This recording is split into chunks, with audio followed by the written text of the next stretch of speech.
7 years, no steps, no words. Then one morning, a maid turned on a record player, and everything changed. They say there are moments in life that split time, before it and after it. For Charles Prescott, it happened on a Tuesday morning, 9:12 a.m., in the middle of an ordinary week. He was sitting in his home office overlooking the wooded back lawn of their property in Fairfield, Connecticut. Calls stacked up, emails unanswered, investors waiting. But he couldn't focus. He kept replaying the same footage on the security monitor again and again. Not the footage from the garage cameras or the ones pointed at the front gates. No, he was watching the one from the living room. The footage was grainy, slightly tilted, and too far from the action. But there it was, in the middle of the rug, his son, standing, no one holding him, no one prompting him, no crutches, no harness, just those thin legs that had never supported him for more than 3 seconds, shaking, bending, then straightening. And then he took a step, and another. Charles couldn't move, couldn't breathe, couldn't speak. He hadn't seen Nathan move like that. Ever. He muttered under his breath. Where was the therapist? Who told him to do that? That's dangerous. But there was no therapist in the frame. Only a woman in the far corner of the living room. A dark-skinned woman in her late 40s, maybe early 50s, wearing a head wrap, a faded t-shirt, and house shoes. She was dancing, not performing, not choreographed, just moving to the music she had playing on the record player. A stack of old soul records she brought with her when she moved in a few weeks ago. She spun around, swayed, dipped low, and Nathan, just a few feet away, had watched her, eyes wide, mouth slightly open, and then stood. Charles sat back in his chair. His voice was barely above a whisper. How is this possible? That morning, everything changed in the Prescott house. But the change didn't begin in the footage. It didn't begin in the legs of a little boy who'd never known how to walk.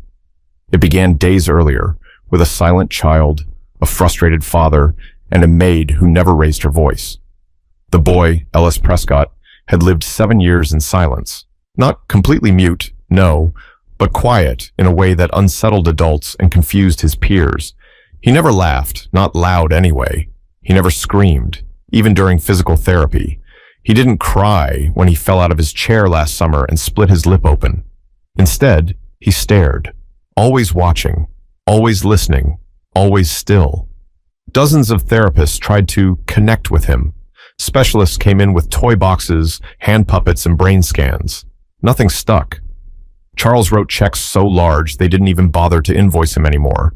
Still, the boy stayed in the chair. His mother? She hadn't been around in years.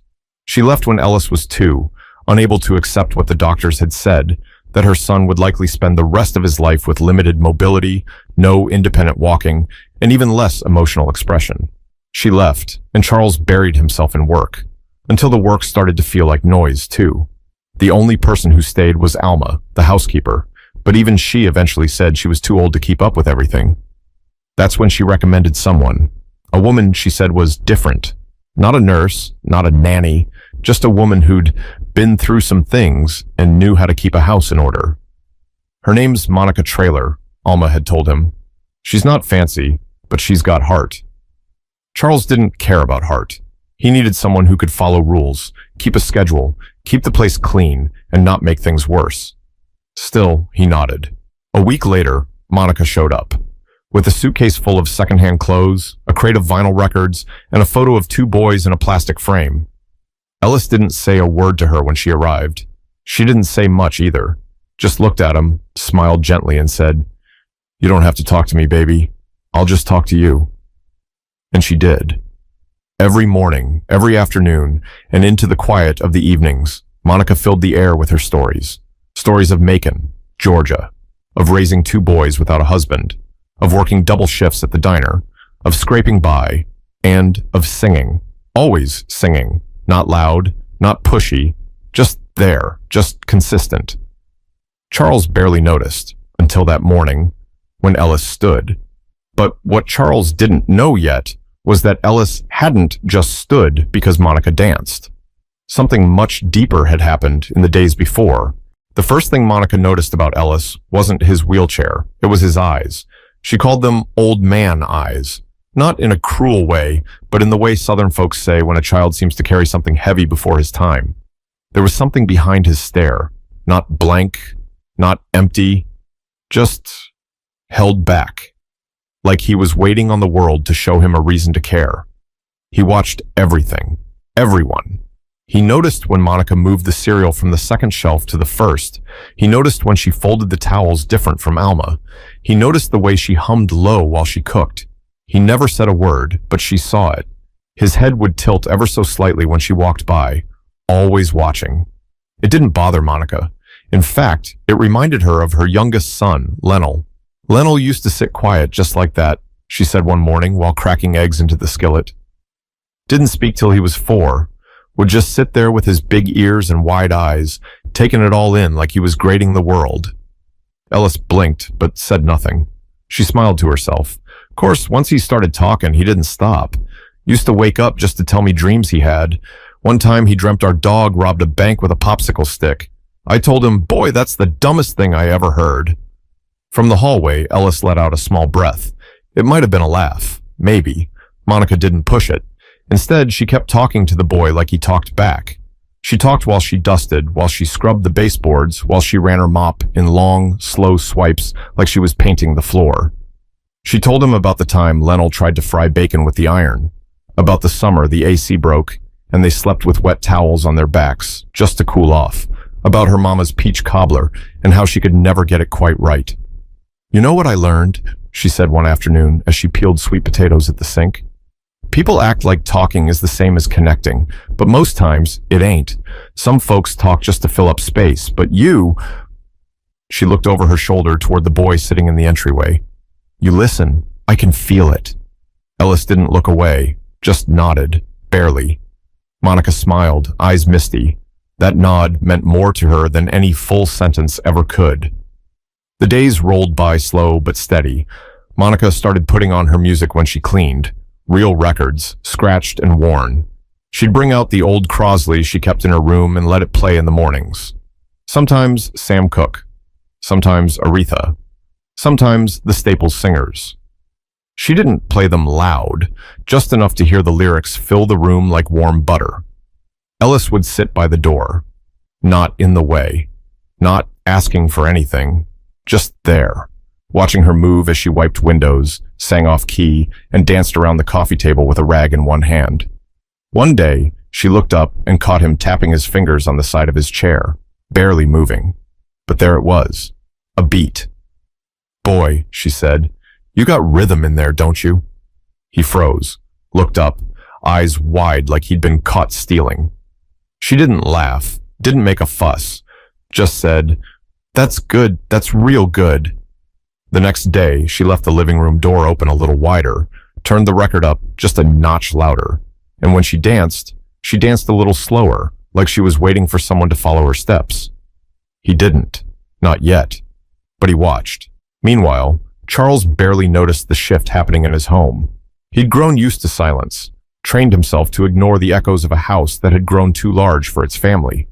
Monica was just background noise, as far as he was concerned, a cheaper solution to a problem that didn't have one.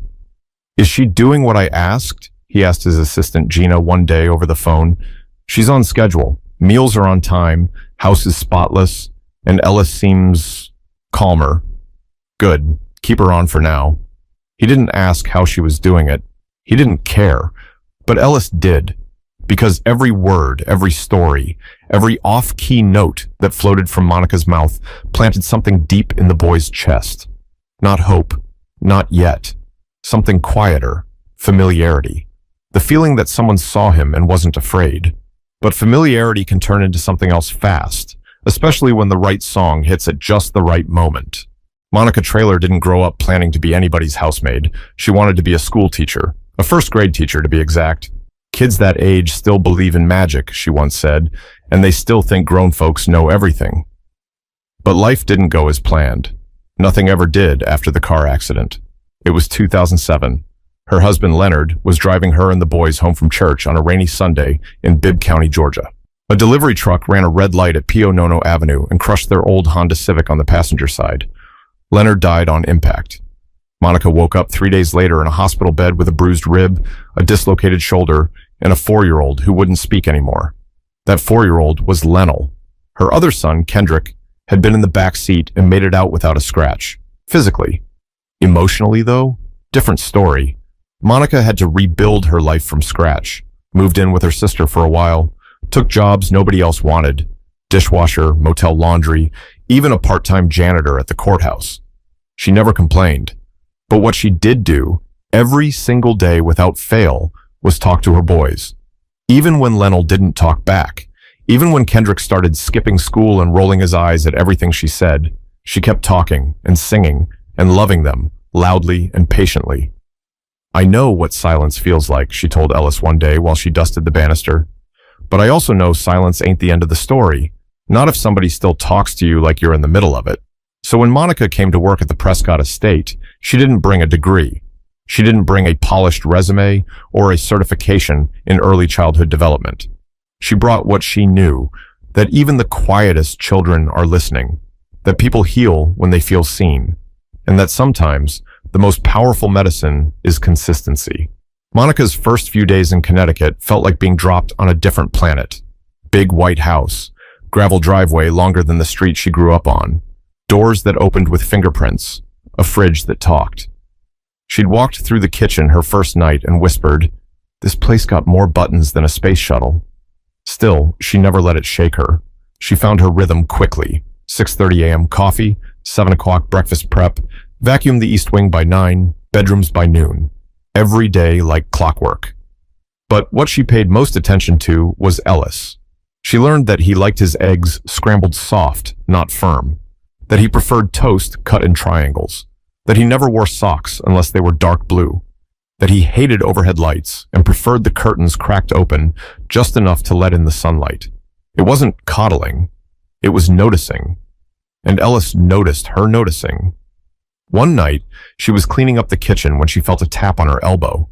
She turned around slowly. There he was, Ellis, in his chair, holding something in his hand, a record.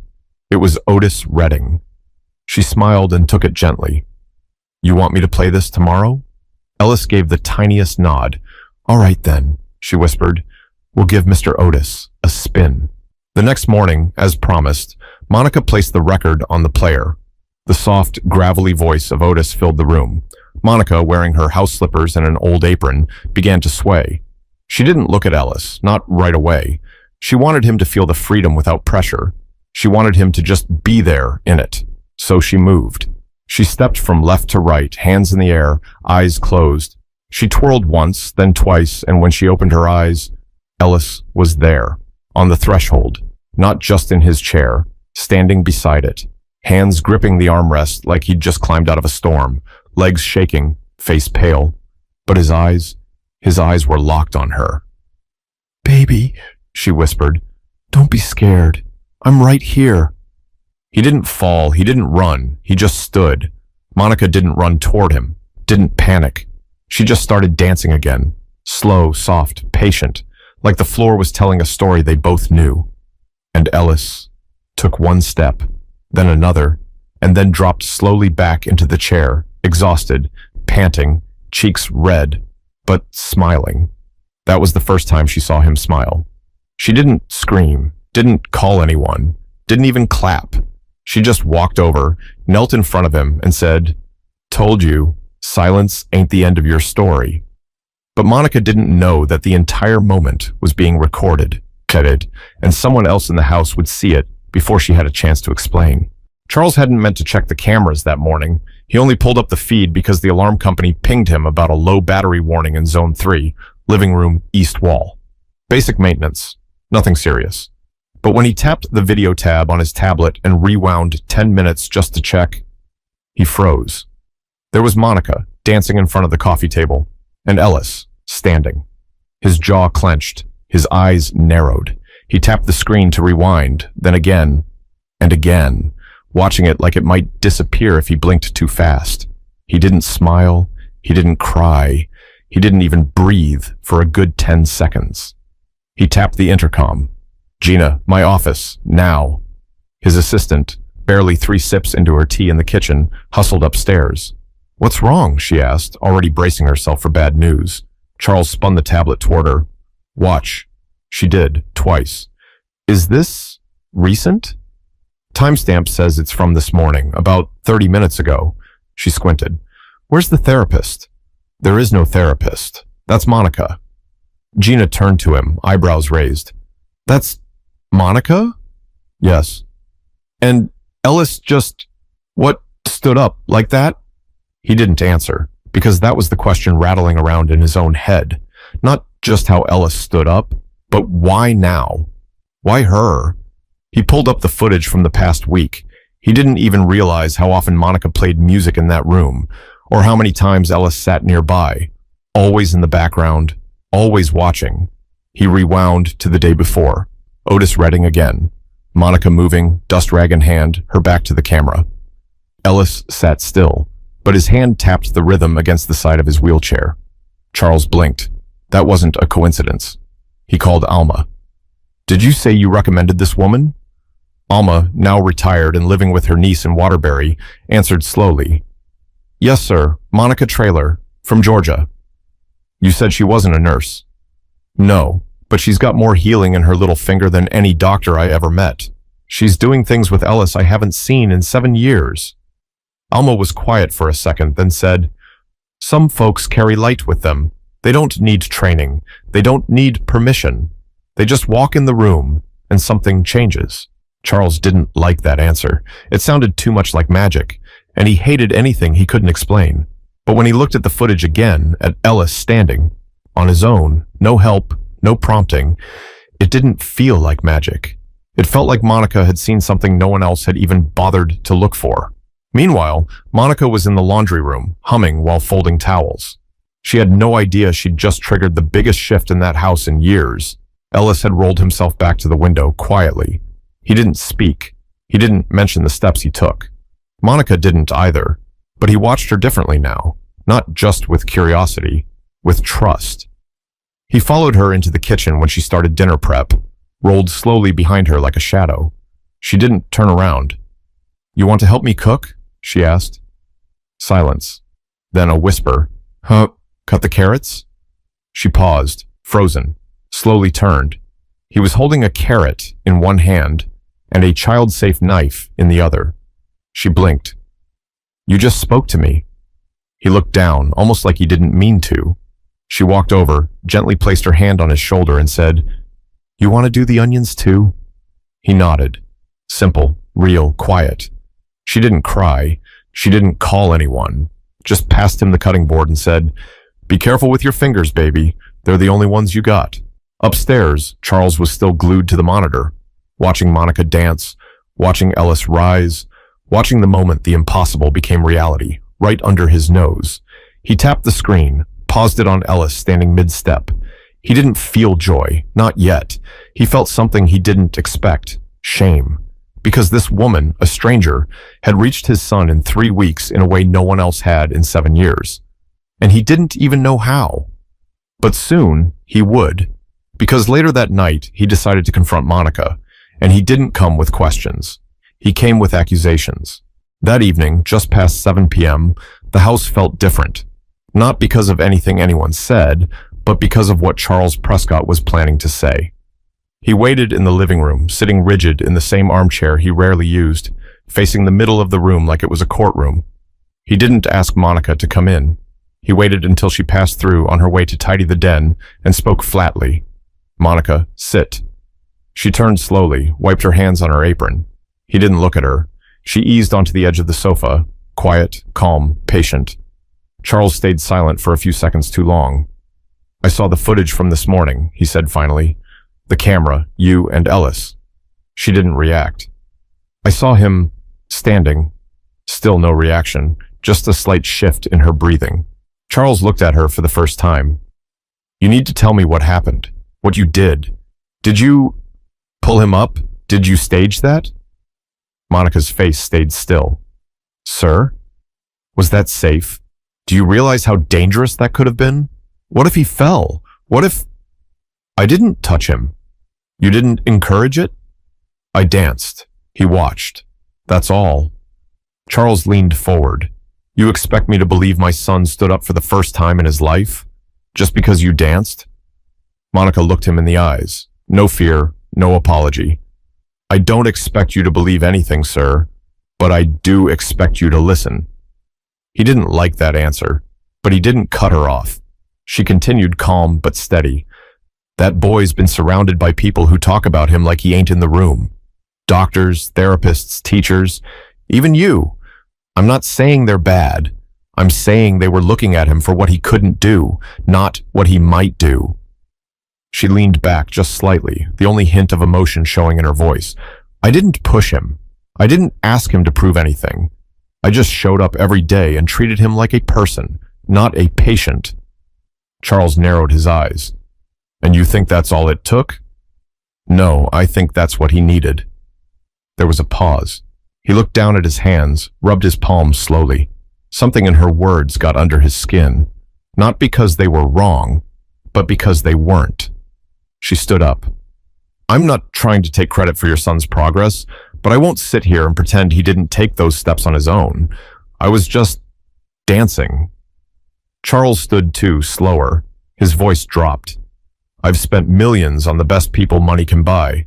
All the right programs, the latest devices, and you're telling me he just needed someone to talk to him? No, I'm saying he needed someone to see him. He didn't reply, just walked toward the liquor cart, poured himself a small glass of something expensive, and kept his back turned. Monica waited another few seconds, then turned to leave. But before she reached the door, his voice stopped her. Why music? She paused. He turned to face her again, quieter this time. Why do you always play those records? Monica gave a soft smile. Because songs don't ask anything from you. They don't demand you move. They don't get frustrated if you don't talk back. They just keep playing. And sometimes, when you're ready, your body remembers how to listen. That night, after she went to bed, Charles stayed in the living room. Didn't touch his drink, didn't check his emails. He just sat. He pulled up the footage one more time. Ellis, watching. Monica, dancing. And then, those steps. Slow, shaky, but real. Upstairs, Ellis couldn't sleep. He stared at the ceiling for a long time, trying to put words to the things he was feeling. He didn't have many, just fragments. He thought about Monica's singing, the way she moved like she belonged in the house, the way she never asked him to perform but still made him feel like he could. He closed his eyes and whispered, to no one in particular, I'm not scared anymore. The next morning, Charles came downstairs earlier than usual. He stepped into the kitchen and saw Monica stirring oatmeal at the stove. Ellis sat at the table with a coloring book. Good morning, Charles said, voice rough from the weight of too many thoughts. Monica nodded. Morning, Mr. Prescott. He walked over to the table, looked at the drawing. Is that a record player? Ellis gave a small smile. Monica spoke without turning. He said he wants to learn how to use mine. Charles nodded. Maybe we should get him his own. She turned, surprised. He didn't look at her, just said, if he's gonna stand, might as well let him dance too. But even as peace began to settle, something else was coming. A deeper truth about Monica's past that would shake the house one more time. 2 days later, the footage went public. It wasn't Monica. It wasn't Charles. It wasn't even Ellis. It was Gina. She didn't mean to cause trouble. At least that's what she told herself. But after seeing the video of Ellis standing, raw and untouched, something inside her shifted.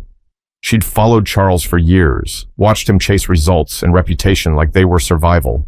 She'd watched Ellis grow up without a real childhood. And for once, she thought people deserved to see something good. So she clipped 30 seconds of the footage, no names, no faces, and shared it on a private Facebook group for parents of children with neurological disorders. She captioned it, sometimes something unexpected sparks everything.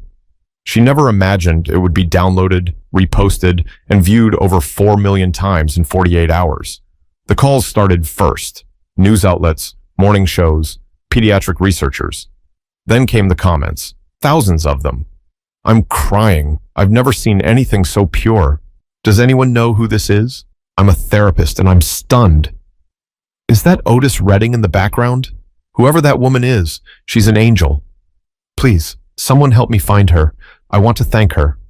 Monica found out when she opened her phone and saw a picture of her own back on a news article. Mysterious maid sparks miracle. Boy with neurological disorder takes first steps. She stared at the screen like it belonged to someone else. She'd come to this house to clean floors and warm food, not become a headline. Charles was livid, not at Monica, but at the loss of control. He stormed into Gina's office the moment he saw the article, threw the tablet down on her desk. You did this? Gina tried to explain. It was meant to inspire. Just the clip, no names. I don't care what you meant. This is my son. She stood her ground. And that woman saved him in a way none of us did. Maybe people need to see what's possible. Charles shook his head. This isn't about possibility. It's about privacy. Then say that, she snapped. But don't pretend like this is about Ellis. This is about you losing control of the story. That hit him harder than he expected, because it was true. Downstairs, Monica sat at the kitchen table, staring at her phone, tears in her eyes, not from joy, from fear. She knew what media attention could do. She'd seen it once before. When her son Kendrick got into trouble at 16, the headlines didn't say struggling teen. They said black boy from the South with a record. He lost job interviews before he ever got a chance. Lennell stopped talking again after that, too scared someone would come for him next. That's why Monica kept her head down. That's why she never posted photos of herself. That's why she didn't even tell Charles about her past. She wasn't hiding. She was surviving. So now, with her name floating around online, her stomach turned. Later that night, Charles found her sitting on the back porch, staring into the woods. He cleared his throat. She didn't turn. I'm sorry this happened, he said. Still, she didn't speak. I should have protected your privacy. I should have made sure that video never left the house. She looked up at him finally. I'm not mad it got out. He raised an eyebrow. I'm mad it happened without anyone asking if I was ready. Charles nodded slowly, sat beside her. For what it's worth, he said, I didn't ask Ellis if he was ready either. I just kept trying to fix him like he was a problem. They sat in silence for a long minute. Then she said, You know, there's a reason your son stood up. Charles looked at her. Because you danced? No, because he wanted to. She turned to him. I gave him music. I gave him a beat, but he made the choice. You need to stop giving credit to everything but that boy's heart. The next day, Charles held a press conference, not as a CEO, but as a father. He stood in front of reporters, cameras flashing. My son stood up not because of some miracle, he said, voice steady. He stood because someone believed in him, someone patient, someone kind. That person's name is Monica Traylor, and she deserves to be known, not as a maid, but as a teacher, a healer, and a woman who gave my son back to me. Monica didn't attend the conference. She stayed in the kitchen, making grilled cheese for Ellis, while Sam Cooke played on low. Ellis looked up and said, Can we dance after lunch? She smiled. You bet we can. But before their lives settled into something new, Monica had one more truth to share, one she hadn't spoken about since the day she buried her husband. It was Sunday, cool breeze, late morning. Monica stood by the flower bed near the back fence, hands in the soil. Not gardening, just touching the earth. She'd done that since the accident, said it reminded her she was still here, still breathing, still grounded. Ellis rolled up quietly beside her. He didn't say anything at first, just watched. Then softly, Miss Monica? She turned, wiping her hands on her apron. Yes, baby? Can I ask you something? Always. He looked at the dirt, then back at her. Were you ever scared to talk again? After something bad? She didn't answer right away. Instead, she pulled a folded piece of paper from her apron pocket, smoothed it out with slow fingers. It was old, yellowed at the edges. A drawing. 2 boys and a man with a crooked smile, and her, drawn with a triangle dress and long arms. My son Lennell drew this when he was 5, she said quietly, year after the crash. She handed it to Ellis. He stopped talking after his daddy died, for a whole year, but he drew pictures like these every week. It's how he told me he was still in there. Ellis traced a finger over the little stick figure faces. Monica knelt in front of him, level with his eyes. I was scared every single day, she said, but not because he was silent, Because I didn't know if he felt safe enough to come back out. She paused. You ever feel like that? Like the words are stuck? Ellis nodded. She smiled. That's okay. The words will come when they're ready. And until then, you just keep living, keep dancing, keep listening. By that afternoon, the calls slowed, the headlines shifted, the attention faded, as it always does. But something else had started to take root in the Prescott house. Ellis wasn't just standing now, he was walking, slowly, a few steps a day.